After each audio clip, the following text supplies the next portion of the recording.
Today we're going to be building this awesome lamp for a pretty unique reason, so stick around, you're not going to want to miss this one. We're going to build another lamp today, and I know what you're thinking, how is it time to build another lamp? But this one's for a really good cause, so check out this quick video and then we'll talk about it. Hi, my name is RJ Gammon, and I'm a nuclear engineer. Recently, I had an accident in the lab involving a lot of radiation and a moth. And now, my DNA is forever spliced with the moth. It's a lot like that one movie, but we got a copyright strike from Marvel, so legally I can't say any names. It's not a huge deal. Some of my day-to-day has changed, but most of my routine is pretty much the same. I still eat like everybody else.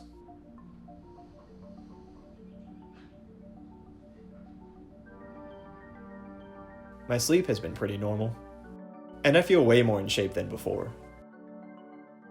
I do get distracted more easily, though.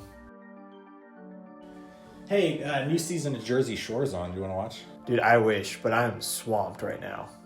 It's been a tough adjustment, but I'm a stagnant puddle of water half full kind of guy, and hey, at least I'm getting a free lamp out of this. So obviously RJ's going to be looking at light all day, and I figured the least I could do was provide him with his own lamp to stare at. So without further ado, let's head down to the wood shop. Alright, so to get this party started, we're going to use some scrap cherry wood from the past two previous projects on my channel. We're also going to use a 7/16 dowel rod and these two 1/2-inch brass tubes. So first off, like any other video on my channel, I got to pop the dust collection on. Then I'll lower the blade, and I need to cut this first square 5 inches by 5 inches. Then I'll grab some MDF and cut a 5-inch by 5-inch square for the bottom of the lamp.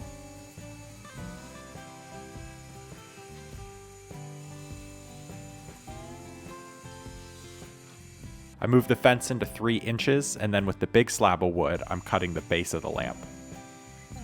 I'll slice one 3-inch strip, and then move the fence blade into 1 inch where I'll cut 6 more strips.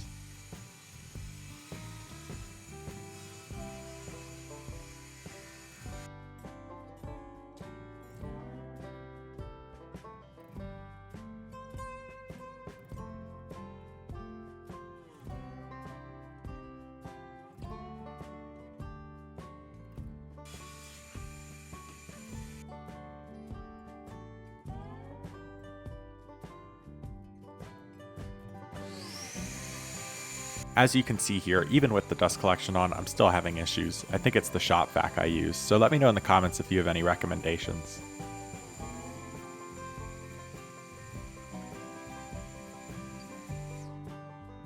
I'll pop the dust collection off.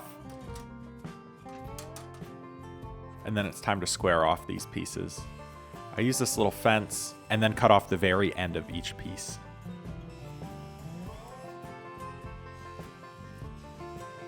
I know this fence is at a 90-degree angle to the blade, so I'm going to have perfect 90s on all my pieces of wood.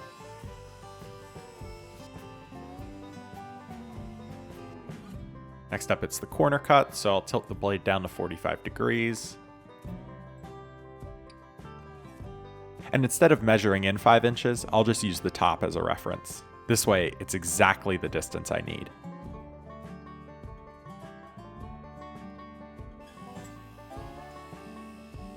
I'm not worried about grain matching on this project, so I'll do one slice, flip that piece around, and then send it back through the blade.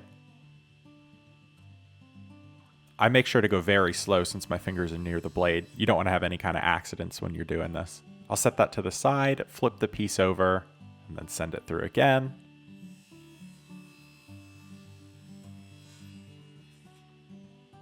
And then I'll do the exact same thing all the way through the piece.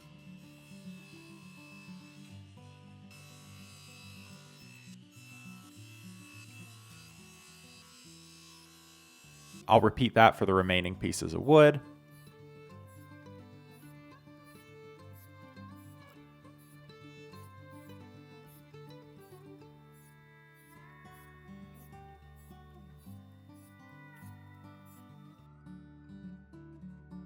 Until I'm left with 7 sets of 4.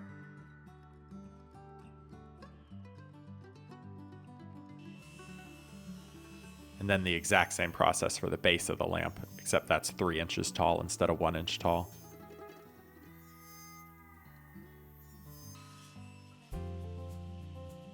Even though the top of this workbench is going to get disgusting, I still like to do my glue ups on old pieces of OSB just to kind of contain the mess a little bit. I'll grab some masking tape and do everybody's favorite corner clamp technique, the masking tape one.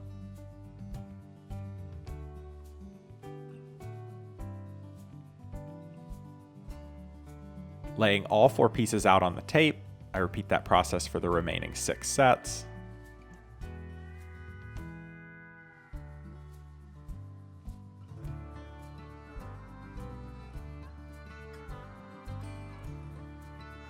And then it's just a matter of glue.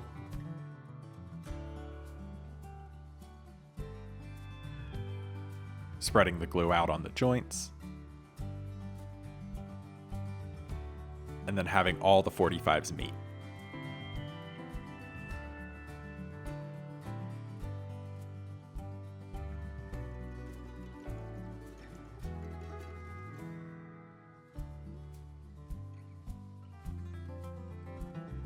Adding another piece of tape for extra support. I'll then repeat that process for the remaining 5.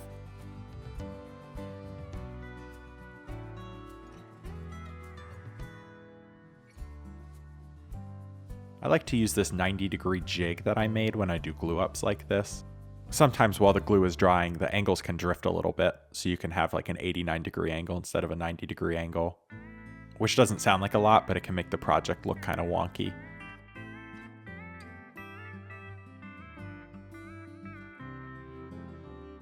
While that dries, it's time to work on the acrylic. I got this piece of acrylic online, and the link is in the description below, but essentially it'll act as light diffusion over the base of the lamp.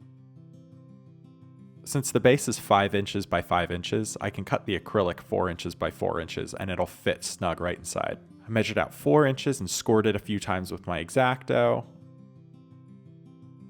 and then I screwed it up. So over to the table saw. I don't think you were really supposed to do this, but I didn't get hurt, so it's okay. I tested just to make sure the acrylic was going to fit perfect, and then it's back over to the table saw to cut recesses in the top of the base. This acrylic is the exact thickness of my blade, so I only need to do 1 pass, and it fits in perfectly snug. Great. I'm now going to cut recesses for the bottom panel of the lamp as well.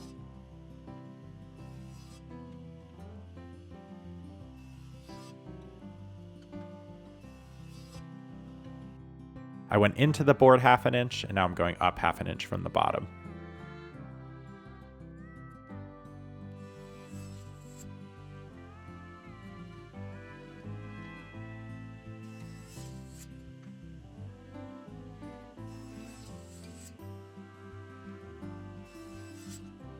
Now you can see what I made right there.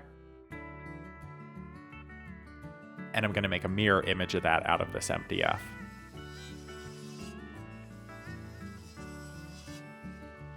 So going up 1/2 inch. I cut out on all 4 sides. And then do a similar process where I go up 1/2 inch from the side.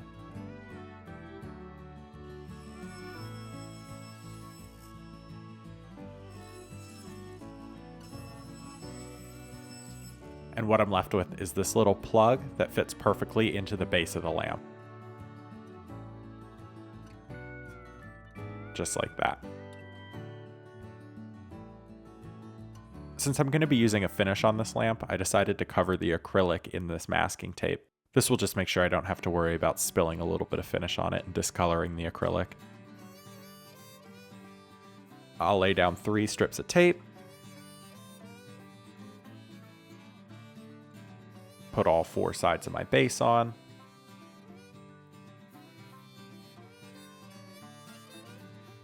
Glue, glue, glue. Brush, brush, brush.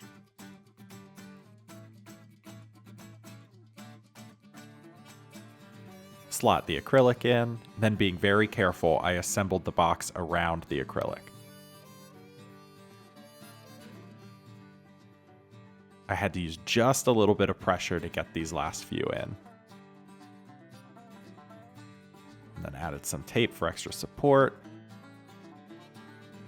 And clamps because I ripped some of the tape on some edges and I wanted to make sure it dried perfectly square.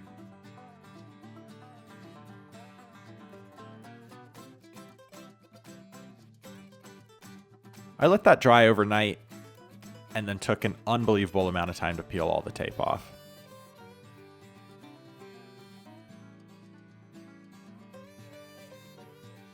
Same thing with the 1-inch strips and same thing with the tape. I recognize that a time lapse is super boring here, but I need you to know how long it took to get this tape off. I wish I could say it was quicker, but it wasn't. So.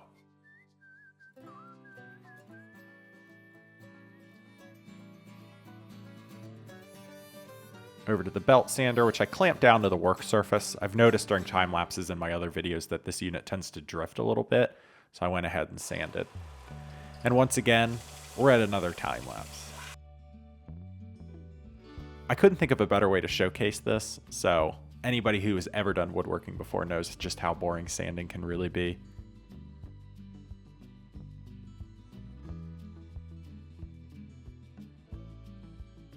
But I figure I could use this time to tell you my deepest, darkest secret, which is, oh, never mind, I guess we're done with the belt sander. Maybe another time. Then on to palm sanding. And I decided no time lapse here. I think that's played out. Just kidding, little time lapse. Pranked. All right, now before I put the finish on, I screwed this piece of scrap to the bottom of the OSB and then fed a dowel rod through. This is going to act as a drying rack for some of the parts. Fans of the channel will be excited to see I've upgraded to a bigger bottle of Rubio Monocoat, my new favorite finish.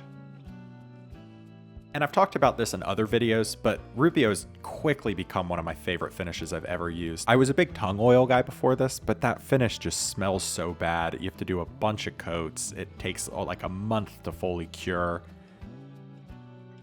You put the Rubio on and let it sit for 15 minutes, and then come over with a rag or a buffing pad and polish it off. I did that to all 7 pieces of the lamp, making sure to pay close attention as to not mess up any of the finish.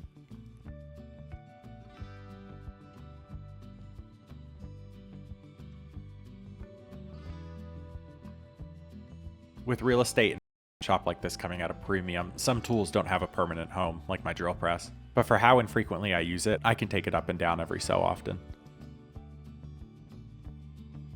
I slotted in the 7/16 drill bit and did a quick test.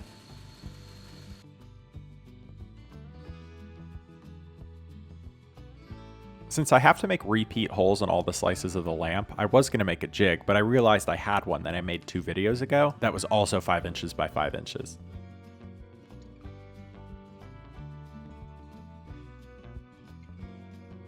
Alright, so we fast forwarded about a week now, and what we have is these dried pieces of lamp. I'm assessing each one to see which one's going to be in the front and which one's going to be on the back.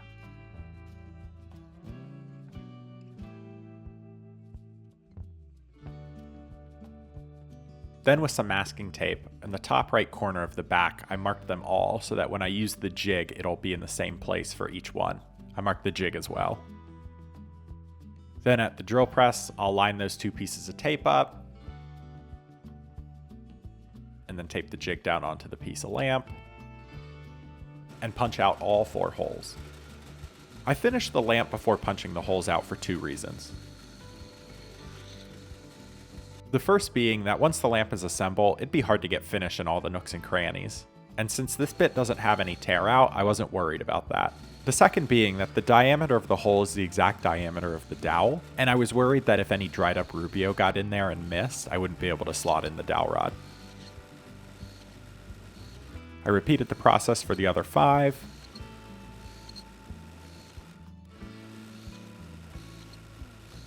And now for my least favorite part of the project. I saw a pipe cutter on Amazon for $10 and I thought, why would I spend that money when I can just cut them off on my scroll saw? And the reason is simple. This took unbelievably long.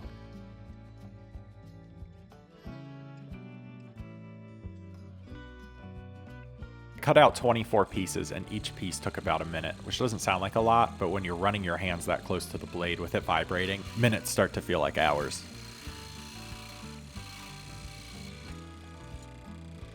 But nevertheless, I punched 1, then 2, and so on and so forth.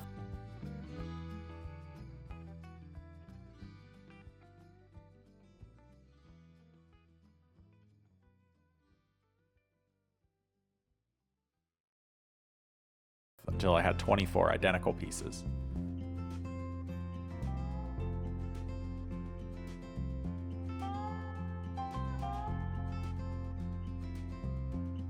Next up, I gotta get the measurement for the dowel, and instead of doing the math, I figured I could assemble the lamp dry, hold it there, add a little bit extra, and that way I at least have workable pieces. I sliced those out on the table saw, but before I could finish assembly, I needed to wire up the lamp. I got this LED light kit at Home Depot for $5. The link's in the description of this video.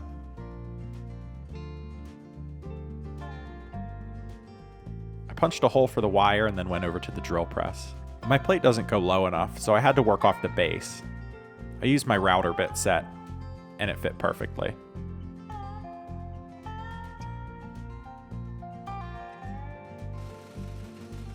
I drilled out the holes for the bottom, as well as the hole for the wire.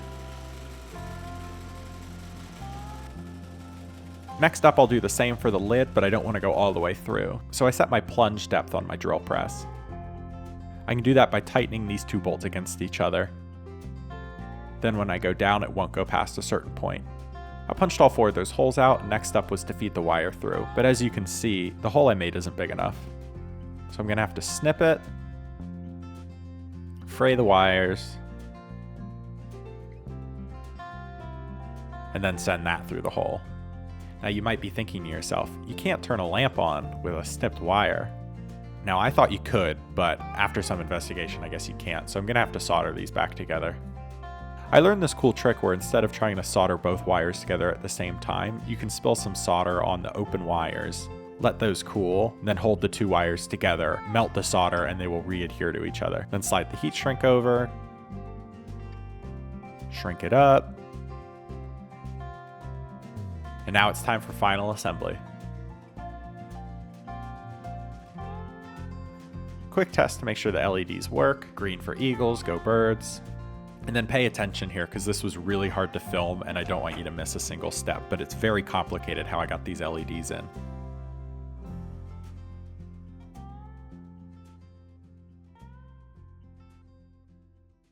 I screwed the base on instead of gluing it in because I've gotten some comments about the serviceability of some of these lamps, which I thought was a really good point.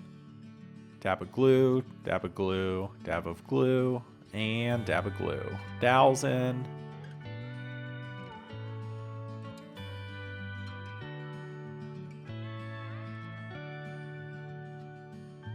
And then it's just a matter of putting the brass tubes on and then sliding the pieces down. And as you can see, when they get closer to the base of the lamp, it's a much more snug fit, which is good. There won't be a lot of wiggle room.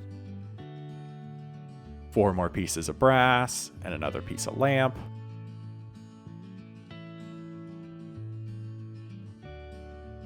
And then 4 more pieces of brass and 1 last piece of lamp, and then 4 more pieces of brass. I gotta stop saying last pieces of lamp.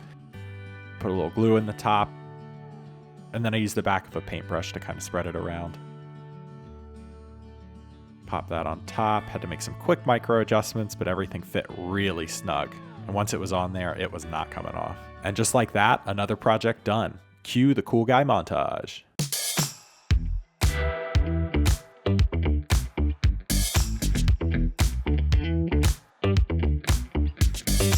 Alright, I know I say this in every video, but I love the way that this project turned out. I think truly this might be the best lamp that I've built on my channel, and I can really track the growth that I've had over the past few months in terms of build quality. The only thing I would do differently is order a pipe cutter for the brass. Some of them are a little uneven or at odd angles, and you can see when you look really, really close. But truthfully, I'm not concerned if anybody's going to be that nitpicky about this. And I think RJ is going to be very excited to get this lamp.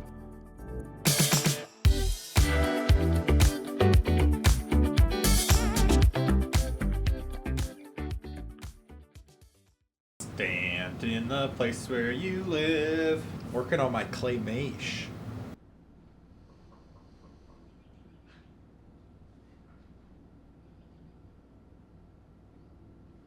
Does he like the sock, or is he not supposed to like the sock? I feel like the indifferent. The whole thing is indifferent. Yeah, This documentary is this happened to me, not how I feel about it. Yeah, it's not. It's like this happened to me, and I feel nothing about it. I will say that second bite, I got a lot of detergent out of that. Okay. That's how you know it's clean.